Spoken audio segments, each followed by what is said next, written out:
Bismillahirrahmanirrahim.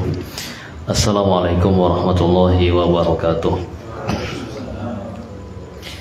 Innal hamdalillah nahmaduhu wa nasta'inuhu wa nastaghfiruh wa na'udzu billahi min shururi anfusina wa sayyiati a'malina.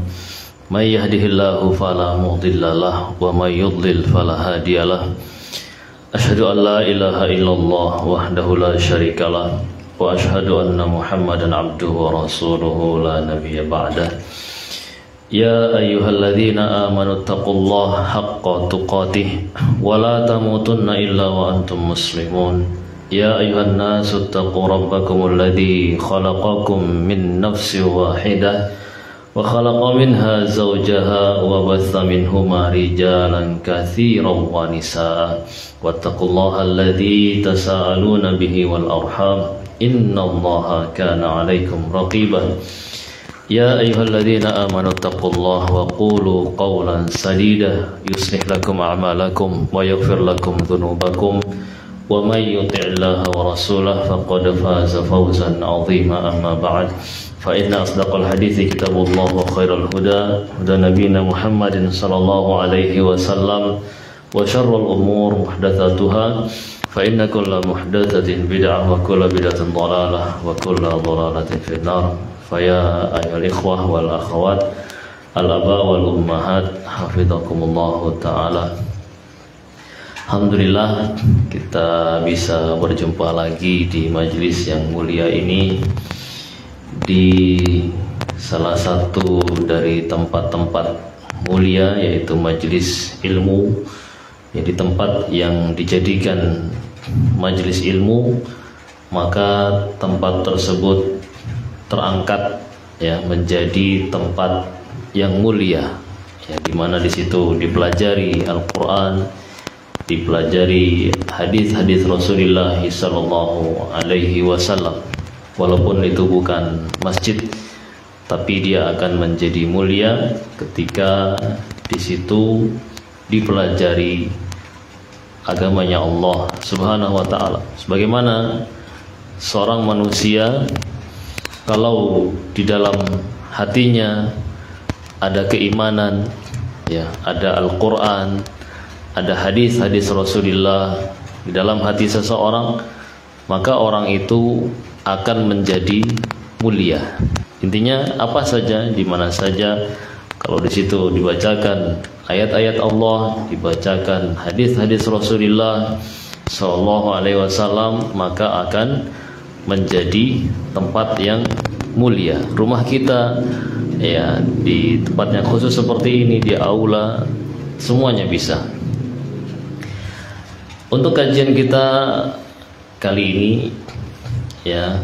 kami pilihkan kitab dari Al-Imam As-Sa'di rahimahullah, Abdurrahman bin Nasir As-Sa'di rahimahullah, yaitu kitab Bahjatu Qulubil Abrar. Kitab Bahjatu Qulubil Abrar, yaitu keindahan atau kebahagiaan hati-hati orang yang baik, hati-hati orang yang baik.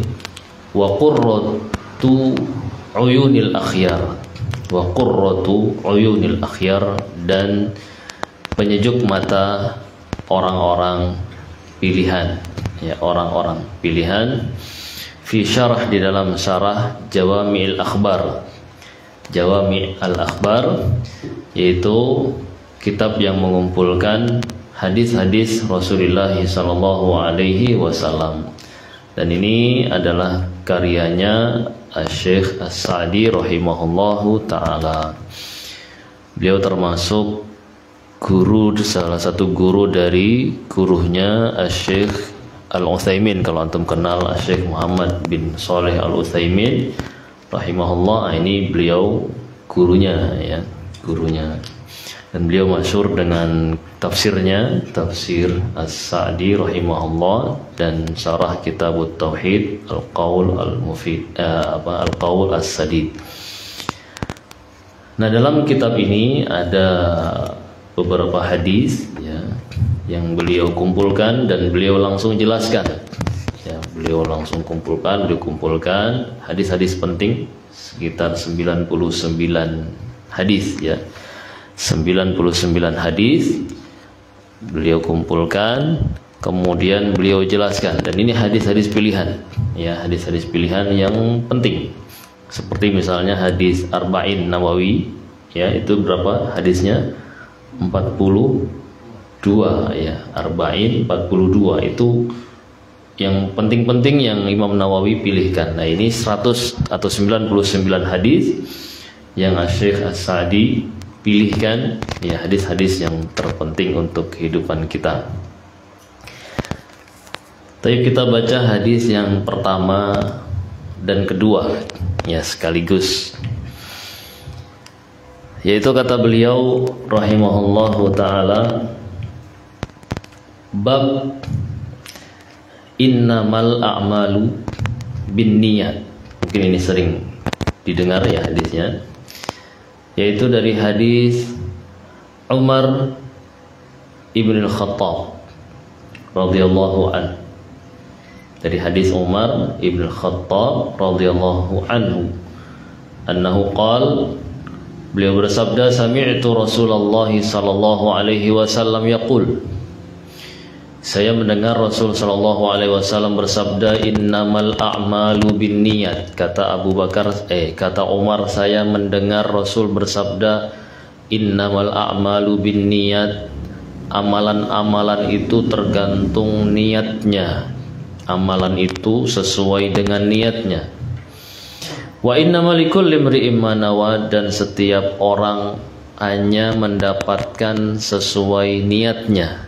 Hanya mendapatkan sesuai niatnya. Faman kanat hijratuhu ilallahi wa rasulih, siapa yang hijrahnya kepada Allah dan Rasulnya, hijrah kepada Allah dan Rasulnya, fa hijratuhu ilallahi wa rasulih, maka hijrahnya diterima Allah ya, kepada Allah dan Rasulnya. Wa man kanat hijratuhu lidunya, siapa yang hijrahnya kepada dunia, yusibuha, yang akan dia dapatkan, dia hijrah tapi ingin dapat dunia. Awimra'atin yankihuha, atau karena ingin mendapatkan seorang wanita yang ingin dia nikahi, maka fahijratuhu ila ma hajara ilaih, maka hijrahnya kepada apa yang dia inginkan. Jadi dia hanya mendapatkan sesuai keinginannya. Taib, ini hadis yang pertama. Kita baca dulu hadisnya, nanti kita jelaskan insyaallah sesuai penjelasan Syekh Sa'di. Kemudian hadis yang kedua. Hadis yang kedua dari Aisyah ya, dari Aisyah Ummul Mukminin radhiyallahu anha, annaha qalat, bahwasanya beliau berkata, qala Rasulullah sallallahu alaihi wasallam, man ahdatsa fi amrina hadza ma laysa minhu, siapa yang mengadakan pada perkara kami ini apa yang tidak ada padanya. Wa fi riwayatin, dan pada suatu riwayat, man amila amalan laisa alaihi amruna fahuwa raddun, siapa yang mengamalkan suatu amalan yang tidak ada padanya perintah kami, maka dia ditolak. Hadis ini muttafaqun alaih. Hadis Umar tadi juga sama, muttafaqun alaih ya. Nah, dua hadis ini Syekh Sa'di bawakan secara bersama ya. Kalau Imam Nawawi kan di dalam Arba'innya, kalau hadis Umar di hadis pertama, kalau hadis Aisyah di hadis ke berapa? Hadis man amila amalan laisa alaihi amruna fahuwa raddun, di hadis ke berapa?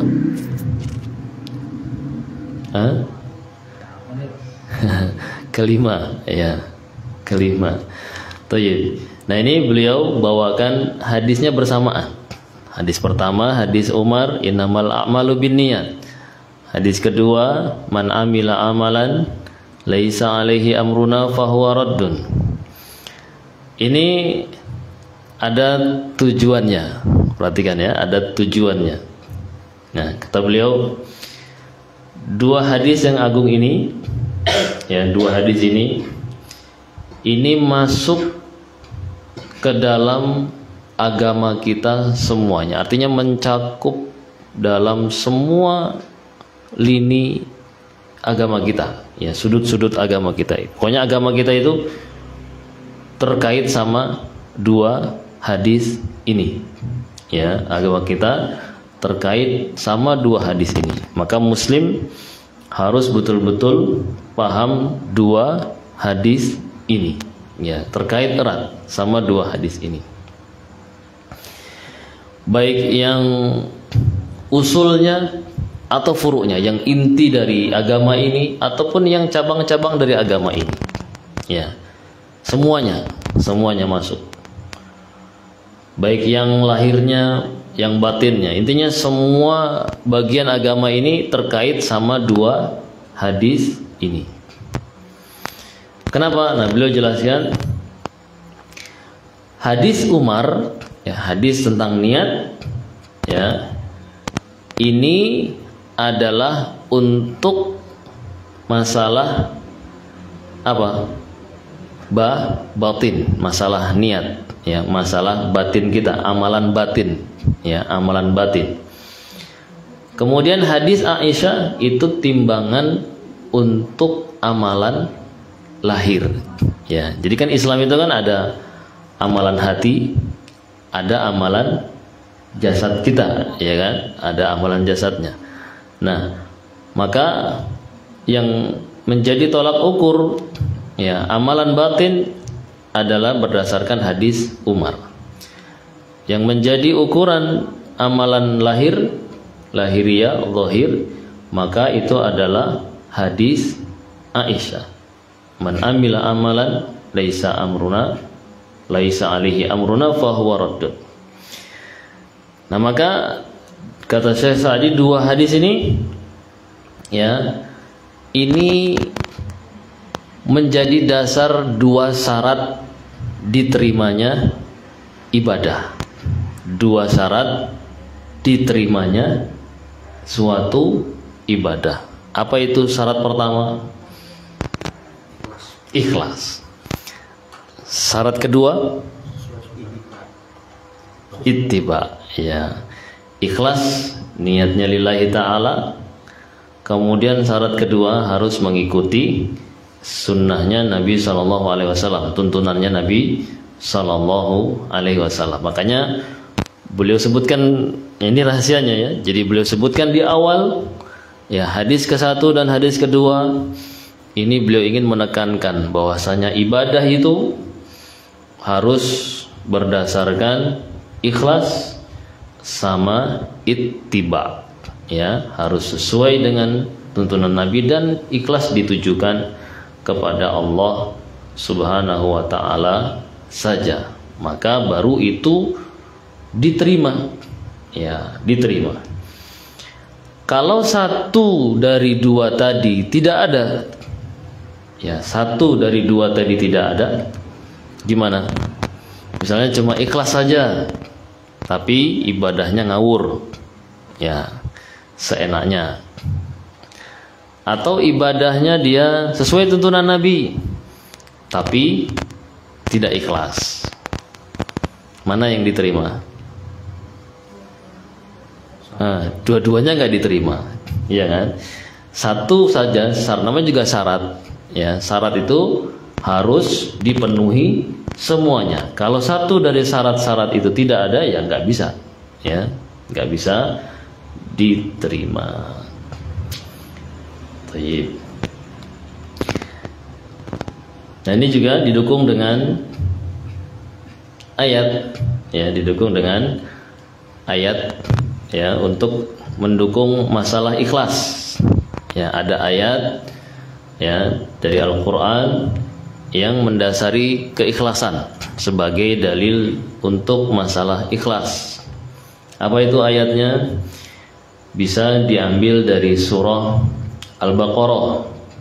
Ya, bisa diambil dari surah Al-Baqarah, yaitu Allah mengatakan, berfirman, A'udzubillahi minasyaitonirrajim, bala man aslama wajhahu lillah wa huwa muhsin falahu ajruhu inda rabbih ya wala khaufun alaihim wala hum yahzanun. Kata Allah, tentu ya, man aslama, siapa yang masuk Islam, ya, siapa yang masuk Islam, siapa yang menyerahkan, wajahnya hanya untuk Allah, artinya benar-benar murni mengikhlaskan dirinya, ibadahnya hanya untuk Allah. Wa huwa muhsin, dalam keadaan muhsin, dalam keadaan dia betul-betul merasa melihat Allah atau merasa diawasi oleh Allah, maka bagi dia pahalanya di sisi Rabbnya.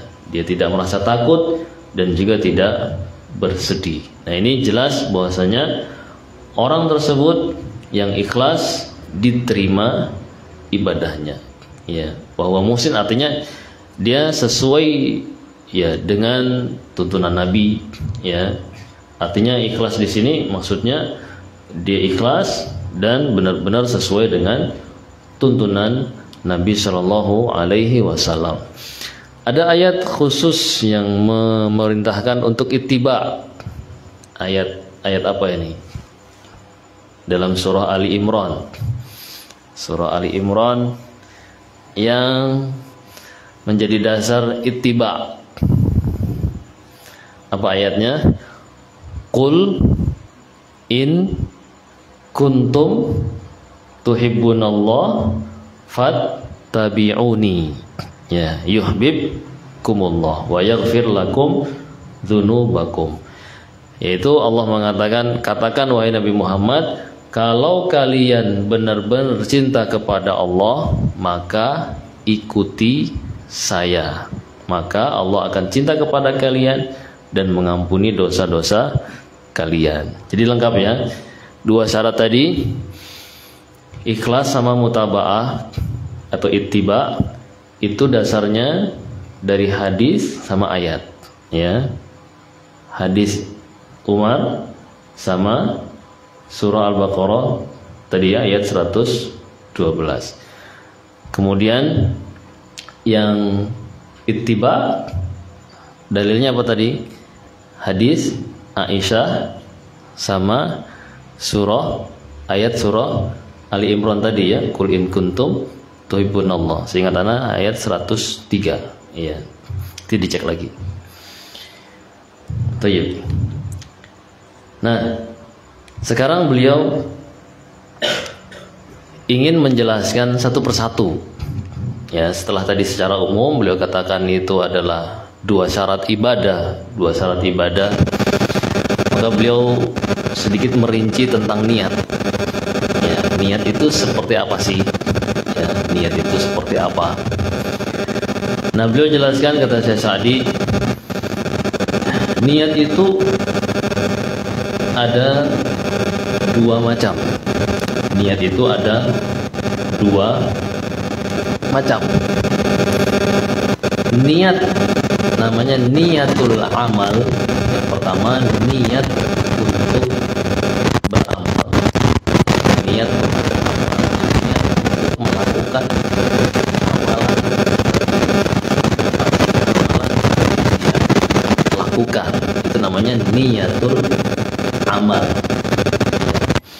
Yang kedua namanya niatul ma'mul lahu, bahasa Arabnya niatul ma'mul lahu, yaitu niat untuk siapa amalan itu. Ya, jadi ada dua ya. Yang pertama apa? Niat untuk menentukan jenis amalan ibadah. Yang kedua, berniat untuk siapa ibadah itu. Nah, ini dua-duanya ditentukan oleh niat. Ya, ditentukan oleh niat. Kalau bentuk contoh, misalnya bentuk niatul amal, siapa yang bisa mencontohkan? niyatul amal. Kita berniat untuk menentukan suatu amalan. Contohnya apa? Kita niat untuk sholat. Sholat apa? Sholat zuhur misalnya. Itu namanya niyatul amal. Ya, niat untuk kita melakukan suatu amalan. Apa amalannya? Ya. Kemudian yang kedua namanya niyatul ma'mul lahu. Nah, itu contohnya apa? Niyatul ma'mul lahu. Contohnya kita di dalam sholat kita itu, ya, sholat kita ini untuk apa atau untuk siapa? Ya, untuk siapa? Kalau dia sholatnya untuk Allah berarti namanya ikhlas. Ya, kalau sholatnya untuk dapat pujian, ya, berarti itu namanya tidak ikhlas. Ya. Jadi yang termasuk syarat ibadah itu apa? Syarat ibadah, ya dua-duanya, ya, dua-duanya. Niatul amal juga harus kita niatkan. Niatul ma'mul lahu juga harus diniatkan. Ya, jadi dua-duanya ini nggak boleh terpisah, harus ada dalam suatu amalan niat. Ya, baik. Kecuali sholatnya, misalnya ibadah itu ibadah namanya ibadah mutlak. Ya, ibadah mutlak maksudnya dia tidak perlu untuk menentukan ibadah itu secara rinci sekali, enggak. Ya, misalnya sholat, dia cuma ingin sholat gitu saja. Sholat apa? Ya pokoknya sholat. Ya, berarti dia niatnya cuma sekedar sampai dia meniatkan sholat saja, bukan sholat tertentu. Itu namanya nanti istilahnya sholatnya apa namanya? Sholat mutlak atau puasa. Puasa apa? Ya pokoknya puasa. Itu namanya puasa mutlak namanya. Ya, jelas ya, insyaallah. Jadi kaitannya niat terkait sama dua perkara, ya. Namanya apa tadi? Niatul ma'mul, niatul amal sama niatul ma'mul lahu. Terus juga fungsinya niat itu, ya, selain dia untuk menentukan jenis ibadah itu apa, ya, dia juga diperlukan untuk menentukan apakah perbuatan itu ibadah atau bukan. Ya, itu ditentukan oleh niat. Contoh, mandi. Ya, beliau contohkan di sini mandi. Nah, sekarang kita tanya, mandi itu ibadah atau bukan? Siapa yang bisa jawab? Bukan. Ada lagi jawab? Ada yang jawab ibadah? Jawabnya yang benar adalah mandi itu bisa jadi ibadah, bisa jadi bukan ibadah. Jadi jangan kita katakan bukan, ya, atau kita katakan ibadah, enggak. Jawabannya mungkin bisa jadi ibadah, bisa jadi bukan ibadah. Nah, kapan ibadah? Tergantung niatnya. Kalau diniatkan apa jadi ibadah? Diniatkan mau sholat. Iya.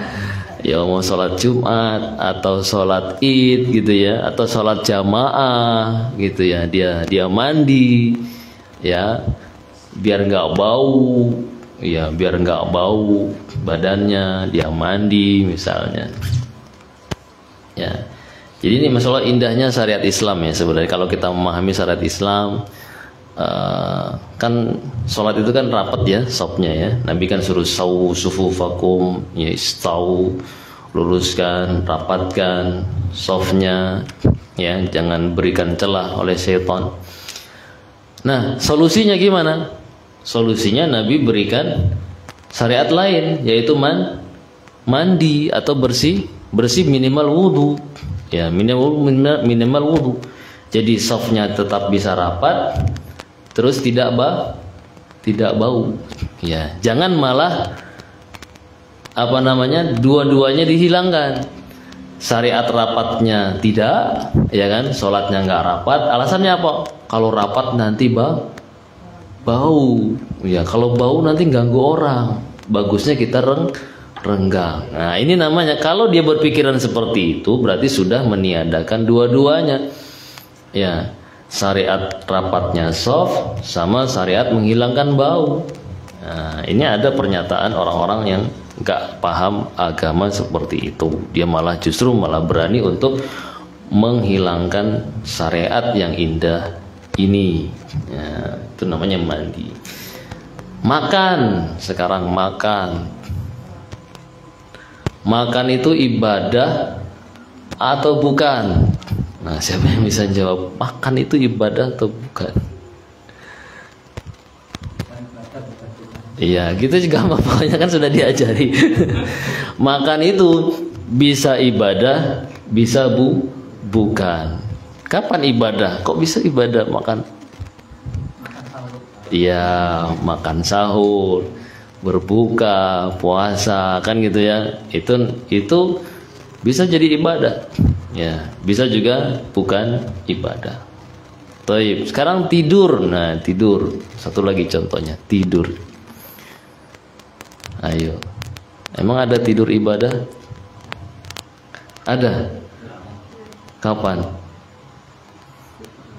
Tidur ibadah? Hah? Mau sholat malam, puasa gitu ya, pas puasa tidur ibadah nggak? Pas puasa tidur?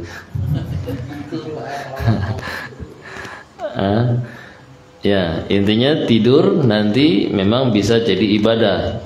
Ya, bisa jadi ibadah kalau dia ikut diniatkan untuk memperkuat ibadah. Cuma kadang kita lupa, ya kan? Ketika tidur, ya, ketika kita tidur itu kadang lupa untuk meniatkan, nantilah saya tidur dulu biar nanti bisa bangun sholat malam. Ya, kadang cuma tidur aja plus, ya, nggak ada niat apa-apa. Nah, ini nanti kurang nilainya. Ya, jadi makanya orang-orang soleh itu adalah orang-orang yang cerdas. Ya, artinya apa?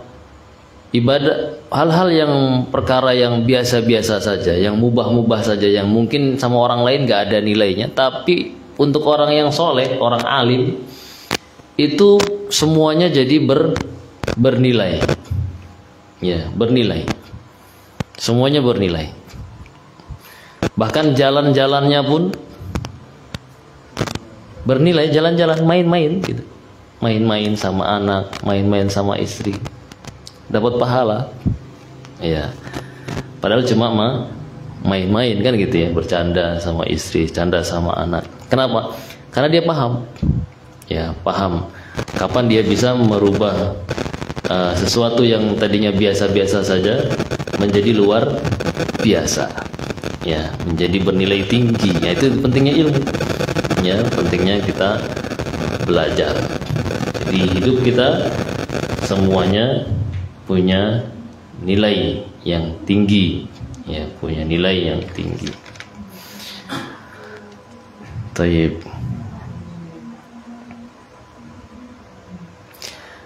Nah, sekarang kita sedikit masuk merinci hadis Umar ya. Umar lagi, masuk lagi lebih merinci. Itu kan dalam hadis Umar ada kata-kata innamal a'malu bin niat. Terus ada tambahan lagi wa innama likulli imri'in ma nawa. Nah, sekarang kita bagi dua itu, bagi dua. Pertama innamal a'malu bin niat. Artinya apa tadi? Amalan itu tergantung niatnya. Terus yang kedua wa innama likulli imri'in ma nawa. Setiap orang itu akan mendapatkan sesuai niatnya.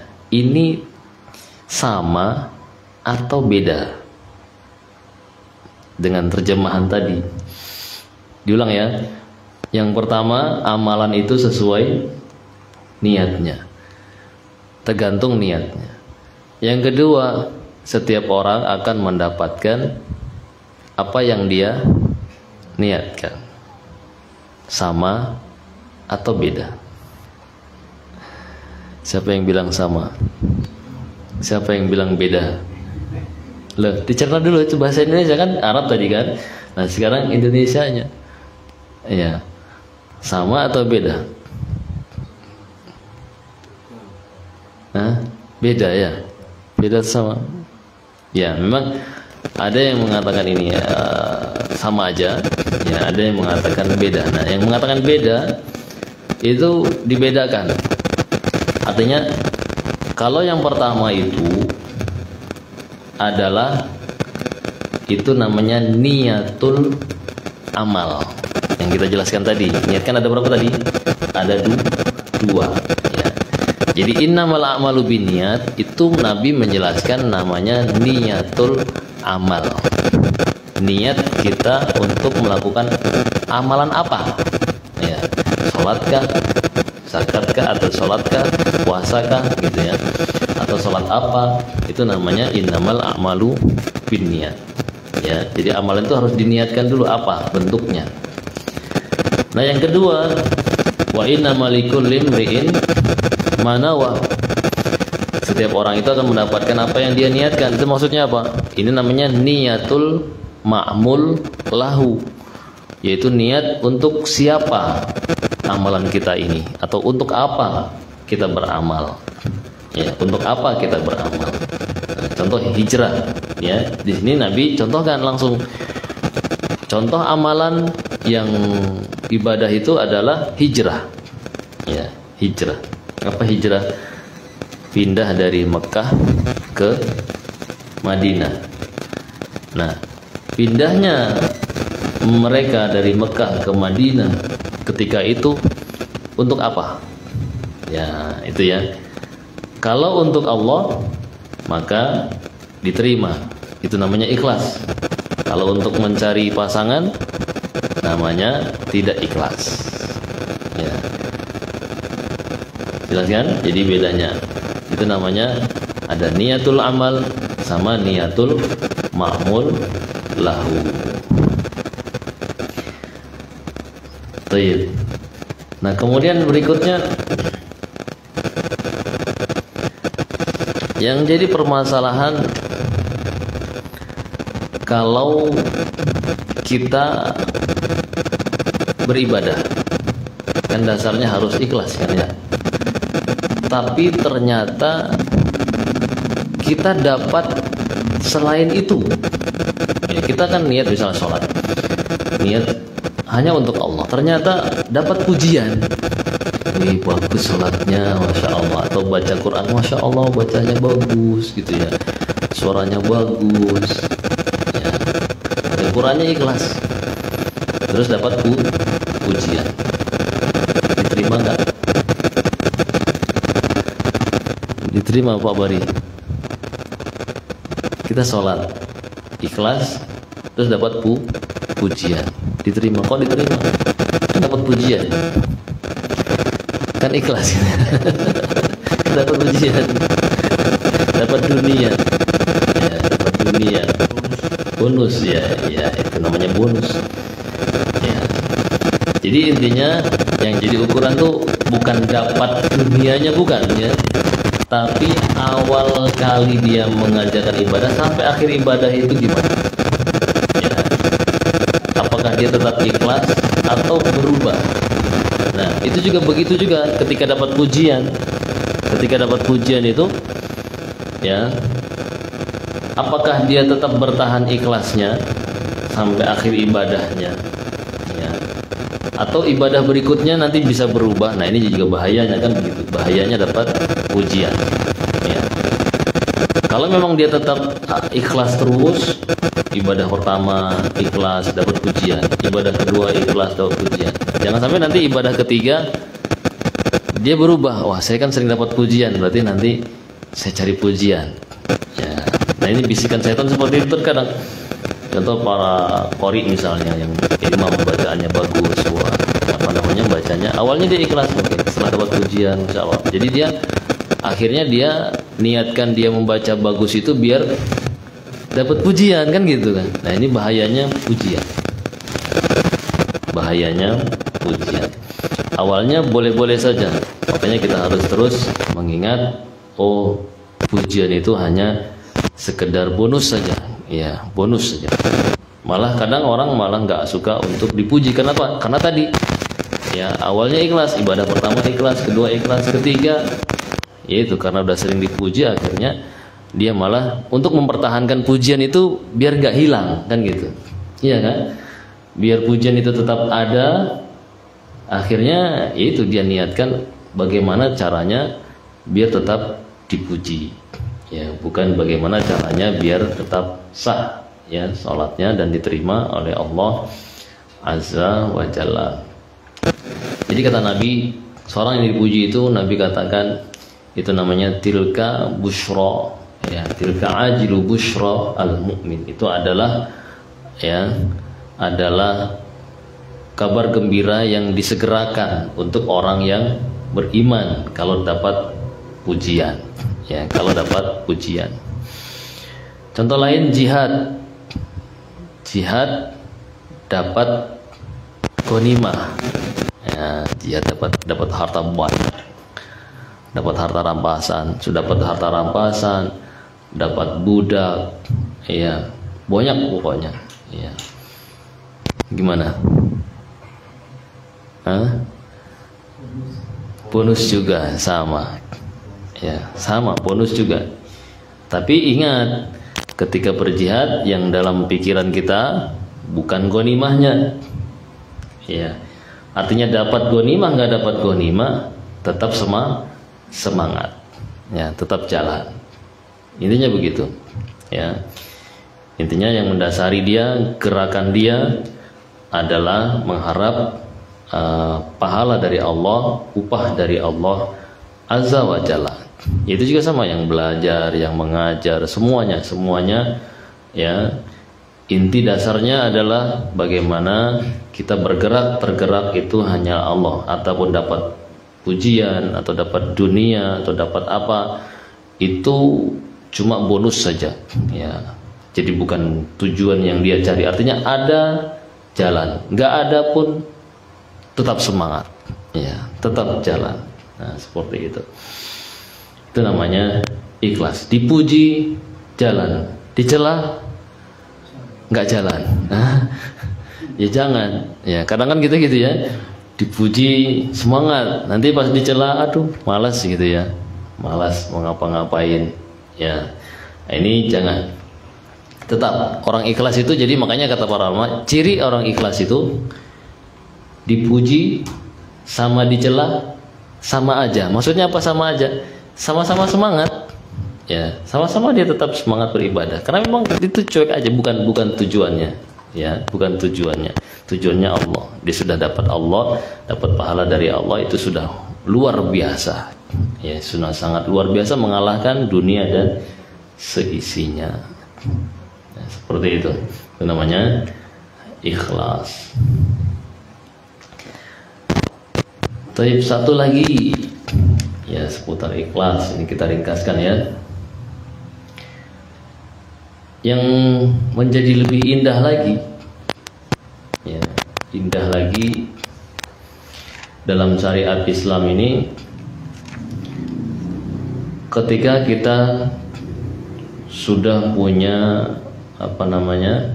kebiasaan beramal ya, ketika kita sudah biasa punya kebiasaan beramal terus terhalang ya, tapi kita punya niat ya, kita punya niat selalu ingin, namanya selalu kebiasaan berarti kan selalu ingin mengerjakannya, tapi suatu ketika terhalang, sakit atau ada acara atau ada kegiatan di keluar kota, safar. Nah, seperti itu gimana? Apakah masih dapat ya atau tidak dapat? Nah, ternyata syariat yang mulia ini masih memberikan orang itu masih dikatakan dapat dengan sempurna. Contoh antum biasa taklim, ya kita biasa taklim, suatu ketika sakit, dapat nggak pahala taklimnya? Dapat, ya itu masya Allah, itu biasanya. Makanya kebiasaan seperti itu jangan dihilangkan. Intinya ibadah yang biasa kita lakukan, semangatlah, ya semangat mengerjakannya, karena nanti ketika kita terhalang, insya Allah masih dapat, ya. Sebagaimana Nabi katakan, idza maridul abdu aw safara kutiba lahu ma kana ya'malu sahihan muqima. Kata Nabi, kalau seorang itu sakit, ya, atau safar, seorang itu sakit atau safar, maka nanti dituliskan untuk dia seperti ketika dia sedang sehat atau ketika sedang mukim. Itu nikmatnya kita ini, nikmatnya seorang muslim, ya. Ketika terhalangi seperti itu, yang penting niatnya, tapi ya kita tetap berniat. Berarti bukan karena nggak suka, ya bukan karena nggak suka, ya. Beda misalnya kayak kita nggak suka nggak suka belajar, misalnya kayak contoh santri misalnya, ya dipaksa belajarnya, ayo ngafal, ayo masuk gitu kan, harus dipecut dulu. Terus ketika itu sakit, terus senang dia, wah alhamdulillah sakit gitu, alhamdulillah sakit gigi lumayan gitu kan, jadi alasan misalnya. Ini kan sering kita dapat di santri kan gitu ya. Kenapa nggak masuk? Sakit Ustaz. Sakit apa? Sakit gigi. Ya, oh sakit gigi ya. Pas misalnya. Ya, kalau itu dijadikan kesempatan, karena memang dia nggak suka belajar, apakah dapat? Nah, ini coba jadi pertanyaan kan? Apakah dia dapat amalan yang biasa kerjakan tadi? Nah, ini juga, ini kan agak berbeda kondisinya. Karena memang dia nggak niat kan, memang sudah nggak mau. Ya. Tapi beda kalau misalnya dia mau sangat cinta, terus ketika sakit, ya Allah saya sakit, saya nggak bisa belajar, gimana ini? Kan gitu, sedih dia, ya. Ketika nggak bisa belajar, artinya niat dia benar-benar pengen melakukan itu, tapi terhalangi. Ya, jadi beda ya kondisinya dengan memang orang itu nggak niat, ya nggak suka, ya, dan terhalangi, dia malah senang, ya, dengan terhalangi hal itu, ya. Nah, kemudian terkait sama hadis Aisyah, ya, terkait sama hadis Aisyah, yaitu man ahdatsa fi amrina hadza ma laysa minhu, ma laysa fi amrina, man ahdatsa fi amrina hadza ma laysa minhu fa huwa raddun, ya. Atau dalam riwayat lain, man amila amalan laisa alaihi amruna fa huwa raddun. Nah, ini ya kata beliau secara mantuknya hadis, ya, mantuk itu apa? Dohir lafadz hadis, ya, dohir lafadz hadis, ya, itu menunjukkan bahwasanya yang namanya kebid'ahan, ya, kebid'ahan itu tidaklah punya dasar, ya, adalah sesuatu yang tidak punya dasarnya dari Al-Quran atau dari As-Sunnah. Itu namanya bid'ah, ya, suatu ibadah yang dia tentukan, kemudian tanpa ada dasar yang khusus untuk itu, ya, dari Al-Quran ataupun As-Sunnah, ya, maka itu adalah bid'ah, ya, itu adalah bid'ah.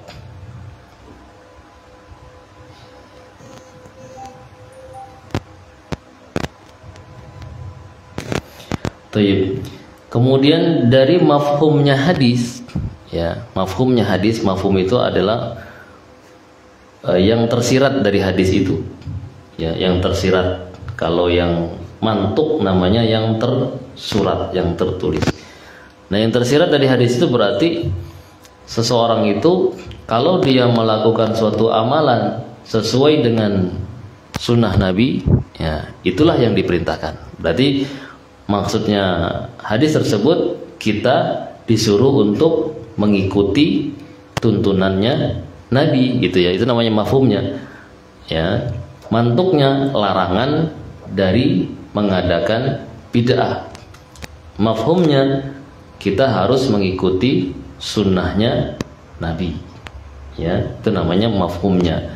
Jadi yang tersirat dari hadis tersebut, kita harus mengikuti sunnahnya Nabi Sallallahu Alaihi Wasallam di dalam menentukan suatu tata cara ibadah. Ya, jadi ibadah itu tidak bisa kita kembangkan sendiri, adakan sendiri. Jadi memang sudah paten, ya, paten seperti itu. Ya, kecuali yang dia berupa namanya wasilah, menuju ibadah itu. Nah, wasilahnya ini bisa berbagai macam cara. Yang jelas tidak melanggar. Ya, yang jelas tidak melanggar hukum-hukum yang lainnya. Ya, hukum-hukum yang lainnya. Contoh tata cara belajar. Ya, belajar jelas kan anjuran dari Nabi untuk belajar ibadah. Nah, tata caranya ini namanya wasilah. Bisa bentuknya seperti ini, bisa bentuknya dibentuk sekolahan, bisa dibentuk pondok pesantren, ya.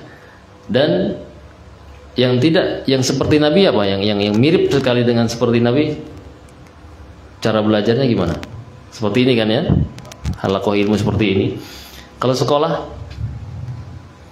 dibentuk sekolah, dibentuk pondok pesantren, ya itu kan tidak seperti itu kan dulu Nabi, ya.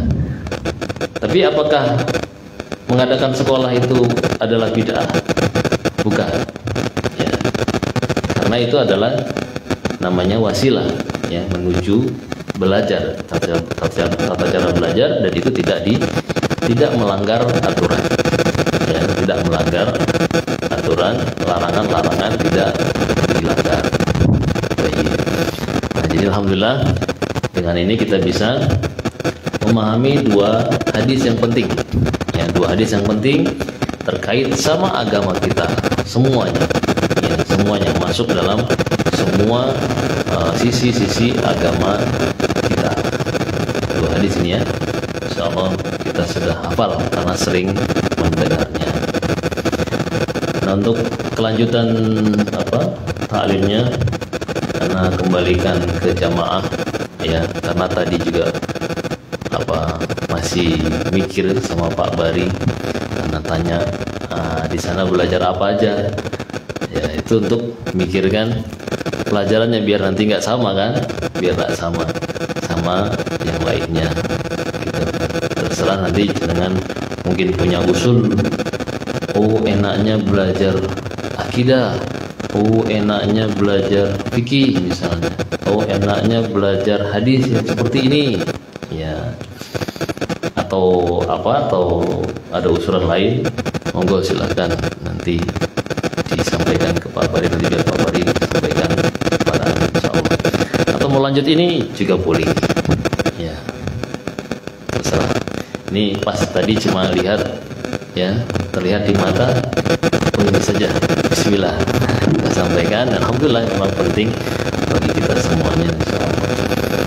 Gak ada pertanyaannya?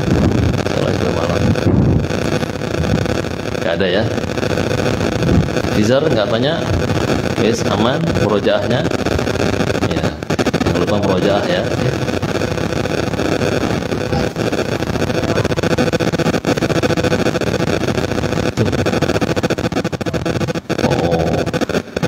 Jelas di situ Nabi katakan bahwa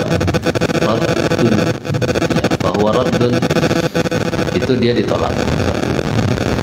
Kedua, orang yang melakukan bid'ah itu walaupun secara tidak nyata-nyata dia katakan, tapi itu jelas dia menyatakan bahwasanya Islam itu tidak sempurna, butuh disempurnakan, atau menuduh Nabi secara tidak langsung, ya. menuduh Nabi tidak menyampaikan semua yang harus disampaikan. Ada yang belum disampaikan. Dosa enggak? Ya, jelas. Secara tidak langsung dia jatuh ke dalam dosa. Maksudnya tidak nyatanya terang-terangan, ya, tidak terang-terangan seperti itu, tapi secara mafhumnya jelas dia jatuh ke dalam kesalahan. Yang namanya kesalahan yaitu ada dosanya, ya. Itu namanya kesalahan bid'ah. Tapi untuk masalah bid'ah mungkin perlu rincian lagi, ya, rincian lagi untuk bagaimana hakikatnya, ya, menyikapinya dan seterusnya. Ya, masih banyak hal yang harus kita pelajari. Ada lagi? Cukup ya, insyaallah berapa menit, 40 menit mungkin.